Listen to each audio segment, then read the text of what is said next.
प्यारे दिल्ली वासियों, आपको शतसत नमन। आदरणीय सर्वोच्च न्यायालय, आदरणीय उच्च न्यायालय, district session courts north west और सभी डिस्ट्रिक्ट कोर्ट्स और ख़ास तौर से रोहिणी कोर्ट की north west district and session court और संबंधित सभी एमएम और मजिस्ट्रेट, सर आपको बताना चाहते हैं 24/1/18 को रानी बाग के पुलिसकर्मियों ने एक प्लान साजिश और कॉन्स्पिरेसी के तहत एक घर के अंदर डकैती डाली, जिसमें 5 पुलिस वाले जबरदस्ती घर में घुस गए विरोध करने के बाद, और कुछ पुलिस वाले जिप्सी लेकर नीचे रोड पे घूम रहे थे और इन लोगों ने कई तरह के ऑफेंस कमिट किए, डकैती, अपहरण और क्या कहते हैं फोर्सफुल रीपास, मार पिटाई, मैन हैंडलिंग, बहुत सारे अपराध किए, unlawful assembly with deadly weapons और रेखी करी सारे अपराधों करने के लिए, और नकली डीडी एंट्रियाँ करी, नकली एफआईआर विक्टिम परिवार के खिलाफ करी, बहुत सारे ऐसे अपराध अंजाम दे बैठे जिसकी समझ से बाहर है कि 25 से 30 तरह के आईपीसी आरपीसी के उन्होंने ऑफेंस किए।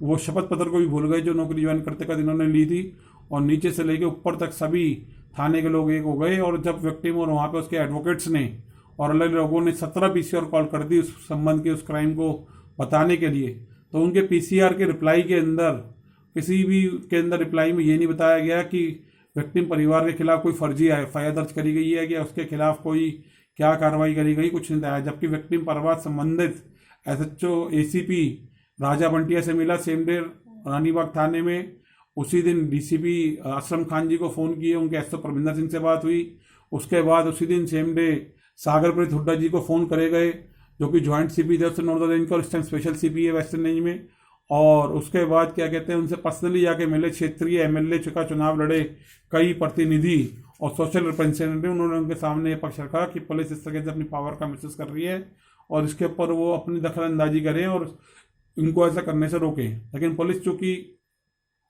बहुत ज़्यादा उत्तेजना में आ जाती है और खासतौर से जब पुलिस के जब नियम तोड़ने में के अंदर कुछ अपराधी तत्व शामिल हो और कोई लैंड माफिया का इन्वॉल्वमेंट हो, तो इसका और संभावनाएं इतनी ज़्यादा पावरफुल हो जाती हैं कि उनको रोकना मुश्किल हो जाता है।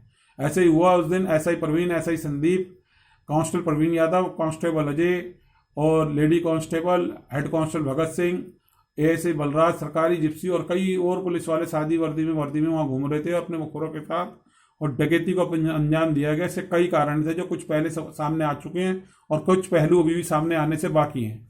इसके अंदर एक पीसीआर कॉल 1675 नंबर सीधा विजिलेंस पीएचक्यू इंस्पेक्टर आनंद को मार्क हुई और उन्होंने विक्टिम से उसी दिन बात करी फ़ोन के ऊपर और डिटेल में सारी चीज़ें जानकारी हासिल करी, और उसके 24/1/18 से 29/1/18 जरूरी सबूत जुटाए गए उनके द्वारा, और रानीबाग थाने से एएसआई जगदीश और एसआई नवीन ने इंक्वायरी करी और तमाम सब काम एसएचओ की एसीपी की सुपरविजन में हो रहा था, जितने क्राइम हो रहे, जितनी फर्जी डी एंट्रियाँ हो रही थी।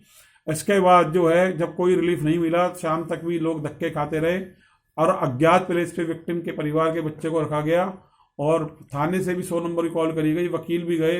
उसके बावजूद ऑनरेबल सुप्रीम कोर्ट की जो जजमेंट डीके वासु वर्सेस वेस्ट बंगाल, उसका भी वायलेशन किया गया। अज्ञात स्थान पर रखना, गलत जगह की जानकारी देखना, ये फर्जी डीडी एंट्रियाँ बनाना, ये सब सीरियल जीपीएस से प्रूफ हो गया। तो इंस्पेक्टर मोहन जो आनंद ने इंक्वायरी करी 24/1/18 से लेके 29/1/18 तक, उसको फिर उसने विजिलेंस अपने उनके एडिशनल सीपी अमृत सिंह उशनोई साहब ने भेज दिया ये अपना डीसीपी नॉर्थ वेस्ट को कार्रवाई करने के लिए। वहाँ पे एसीपी पीजी ने एक कांस्टेबल एक प्रदीप को लगा दिया इस पे, हेड कांस्टेबल प्रदीप को, और उसने इसके अंदर आरटीआई रिप्लाई से पता चला कि 28 तक वो आई होता, लगभग 1 महीने। उसके बाद वो कहता है कि मैंने इसकी इंक्वायरी ऐसे जितेंद्र राणा को हैंडओवर कर दी, जो कि अब इंस्पेक्टर एडिशनल एसएचओ हैं law and order GTB enclave थाने के अंदर।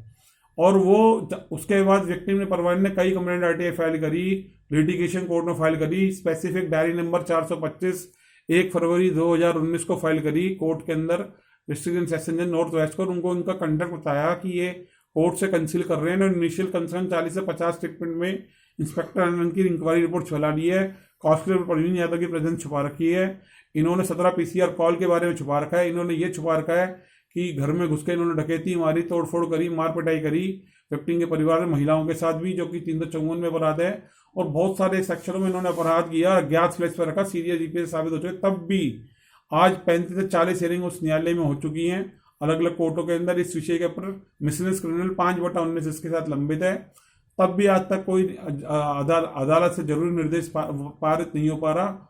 और पता नहीं न्याय प्रोसीजर को ऐसी क्या कमजोरी है, मेरे को ये समझ में नहीं आ पा रहा कि आदरणीय मोदी जी देखें कि इसको कैसे मजबूत किया जाता है। Honourable high court, supreme court देखें कि क्या ऐसी कारण है कि जो 35-40 हियरिंग के बावजूद भी आज तक इसके अंदर कोई कार्रवाई नहीं हो पा रही, पर्टिकुलर एक इसी एप्लीकेशन पे, जबकि 1500 हियरिंग इस मैटर में हो चुकी हैं अलग अलग कोर्ट और अलग इसमें टाइटल में। और इसमें थाने में अपराध हुआ, बाकायदा कई तरह के अपराध किए गए। यहाँ नॉर्थ वेस्ट डिस्ट्रिक्ट में अपराध किया जिसपे सेपरेट एक एफआईआर फाइल करने के लिए एप्लीकेशन पेंडिंग है। 29/2/2020 को इसमें एफिडेविट भी ऑनरेबल कोर्ट में फाइल कर दिया गया है विक्टिम द्वारा, और तब भी आज तक इसके अंदर कोई डायरेक्शन पास नहीं हो रही। कई मिसलेनियस एप्लीकेशन पेंडिंग है, लेकिन रानीबाग थाना डायलेक्टिव टैक्टिक्स का यूज कर रहा है। और जो इस केस के अंदर जो विटनेसेस थे, जिन्होंने डकैती के प्रमुख सूत्रधार थे, जिन्होंने सब कुछ देखा, उन पर नकली फर्जी एफआईआर डाल रही है रानीबाग थाने के बीट अधिकारी, ताकि जो है वो सच ना बोल सकें। और ऑनरेबल कोर्ट में ये भी एक अपराध है गवाह को हॉस्टाइल करने का।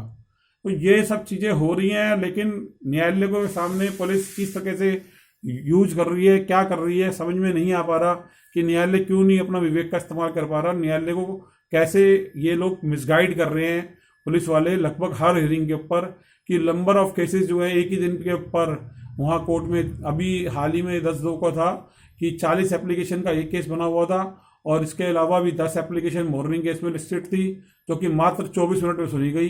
अब अंदाजा लगा सकते हो कि जिसमें हजारों पेज की फाइल थी, अब वो कैसे मात्र 24 मिनट में 10 केस सुने गए, सुबह 10:49 से पहले में।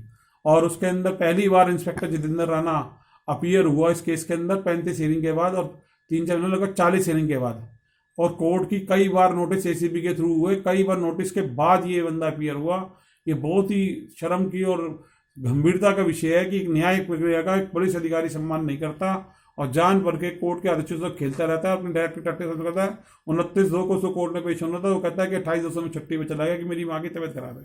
कोर्ट को लिखित रिप्लाई तक नहीं भेजा कि उसने, कि वो इंक्वायरी उसको कब मिली, नहीं करी। कोर्ट में आके बिल्कुल क्लियरली झूठ बोलते हैं। मेरी कोर्ट से गुजारिश है कि हर हियरिंग सीसीटीवी फुटेज नहीं करते, ऑडियो रिकॉर्ड करने का प्रोसीजर जरूर कोर्टों में करें, क्योंकि 10/2 को साफ साफ इसने झूठ बोला अधिकारी ने। जो मुद्दा था कि इंस्पेक्टर आनंद की रिपोर्ट कहाँ है, जो कि अब एसीपी बन चुके हैं, उसकी बजाय वो कुछ और ही सुना रहा है कि जी विक्टिम मेरे पास नहीं आया। मतलब बिल्कुल ही झूठ, सब्जेक्ट से बिल्कुल परे। और इसमें बहुत सारे और मैं चीजें बताऊंगा। और सभी रोहिणी कोर्ट बार एसोसिएशन के सबमें जो प्रेसिडेंट है इंदर सिंह सरोआ साहब, फर्स्ट हियरिंग पे यही इस केस के अंदर पेश हुए थे, और कई हियरिंग्स के ऊपर, और सभी और तमाम एडवोकेट इसमें पेश हो चुके। 15 से ज्यादा जजों के पास ये मैटर जा चुका। तो मैं ये चाहूंगा कि डिस्ट्रिक्ट सेशन जज नॉर्थ वेस्ट आदरणीय सुरेश गुप्ता जी अब इस पर इंटरवेंशन करें, हाथ जोड़ के उनसे प्रयास इस मैटर को एक्सपीडाइट करें, क्योंकि फिर फायदा क्या रह जाएगा। 24/1/18 का आज 4 साल 1 महीना क्रॉस होने को आ रहा है, तो फिर फायदा क्या रह जाएगा, कैसे सबूत इकट्ठे होंगे। अभी तक जो घर से डकैती मार के 1.5 लाख रुपए लिए थे, उसकी भी रिकवरी नहीं हो पाई। अभी तक पुलिस ने क्या कहते हैं, जहां मौके के ऊपर 50 से 100 से ज्यादा पब्लिक विटनेस थे, उनके बयान रिकॉर्ड नहीं किए। अगर उनको आज कोर्ट में बुलाया जाएगा तो शायद कई जन्म और सदी लग जाएंगे इस फैसले को तय होने में। तो पुलिस को एक टाइम वन डायरेक्शन दी जाए 15 दिन की सबके बयान रिकॉर्ड करने के लिए। थाने के अंदर कितने लोग मौजूद थे जिन्होंने, और नॉर्थ वेस्ट डिस्ट्रिक्ट के अंदर कितने अधिकारी हैं जो इसमें शामिल हैं, जो इस रिपोर्ट को सामने नहीं आने दे रहे। और कई स्टेटस रिपोर्ट में इनिशियली जो है सेशन कोर्ट्स में, एमएम कोर्ट्स में कंसर्न में स्टेटस रिपोर्ट फाइल करी गई, जिसके अंदर इंस्पेक्टर आनंद की इंक्वायरी छुपाई गई, 17 पीसीआर कॉल के बारे में छुपाया गया, कांस्टेबल प्रवीण यादव की प्रेजेंस छुपाई गई, जो इन्वॉल्वमेंट थी उसमें ये छुपाया गया, जिप्सी का इस्तेमाल किया गया। 5 से 12 पुलिस वाले थे, घर के अंदर घुस के इन्होंने जबरदस्ती डकैती डाली, अपहरण किया, ये बात छुपाई गई। जो मोबाइल इन्होंने कस्टडी में लिए, वो मोबाइल कस्टडी में लेने के बाद 24/18 के बाद भी खुले हुए थे, 25 और 26 तक उनकी लोकेशन थाने की आ रही थी, और तमाम जितनी एंट्री हैं फर्जी करी गई। अब ये सब बिल्कुल क्रिस्टल क्लियर एविडेंस कोर्ट के अंदर है, पार्ट एविडेंस, और डिटेल इन्वेस्टिगेशन के आज तक ऑर्डर पास नहीं हो पा रहे। समझ से बाहर है कि क्या करा जाए। ये मैं आज सारे अपने रोहिणी कोर्ट बार एसोसिएशन को, दिल्ली के और भारत के सभी अधिवक्ताओं से अपनी पीड़ा को शेयर करना चाहता हूँ कि इसके अंदर क्या अब वो करें और कैसे करें। एक आम आदमी के पास, देश का 75% आदमी जो आज इलिटरेट है आज भी, उसको कैसे इंसाफ मिलेगा। 23% आदमी मिडिल क्लास है, 2% लोग इतने हाईली रिच हैं कि वो इतनी लीगल आर्मी खड़े कर लेते हैं। तो यहाँ ये देखना पड़ेगा कि किस तरह से जस्टिस डिलीवर हो रहा है इस देश के अंदर। ये गंभीर विषय है। दिल्ली सरकारें, राज्य सरकारें, केंद्र सरकारों को भी ये देखना चाहिए कि कोर्ट की स्ट्रेंथ कम से कम 5 गुनी बढ़ाई है, क्योंकि हर एक कोर्ट का यही एक्सक्यूज होता है कि उसकी कोर्ट में बर्डन ज़्यादा है, 4 गुना 5 गुना जरूरत से ज़्यादा। कोर्ट स्टाफ का भी यही कहना है, पब्लिक प्रोसिक्यूटर का भी कहना है।